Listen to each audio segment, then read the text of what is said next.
Okay, so this question is looking for us to manipulate the equation for the IS curve and look at the multiplier. So this is the equation for the IS curve. It's the combination of points, or the locus of Y and R, where income is equal to planned expenditure. So where this bit holds. Planned expenditure is equal to your planned autonomous expenditure and all the other stuff that you spend money on, which is influenced by Y and R. So if you remember what the IS curve is, visually, it's downward sloping line in or Y. So we're looking for the slope of this. So the slope is going to take the form delta R over delta Y, where this delta is just changing. So let's see if we can get that. So let's look at the change in Y. So if you change Y, delta Y, ignoring that bit there, what happens to this part of the equation? Well, if we just hold AP constant, is what you do when you are staying on one IS curve, right? So AP is stuff like G or I or C or NX. And if you change any of those things, you move your IS curve. But if you hold them constant, changes in R and Y move you along a given IS curve. So let's hold these things constant. So if we're holding this constant, the change in AP is equal to 0. Let's assume our taxes are exogenous as well, so they don't depend on your income, they're just given. So that means at this term you get C times delta Y. What about this term? Well, we get the B, which is some constant, times delta R. Right? So we know that there's some relationship between Y and R.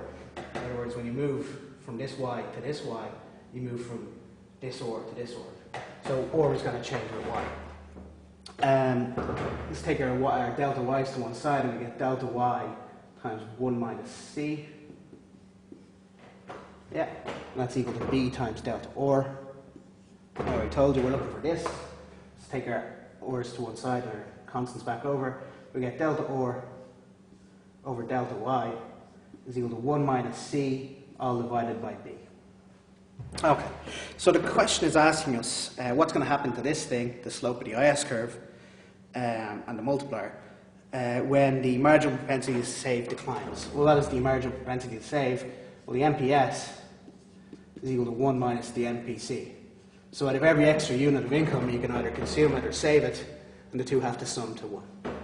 In other words, the MPS is equal to 1 minus C, little c. So we've seen this in here, it's this piece. So what happens to this overall term, this overall expression, if this top part goes down and the bottom part stays the same?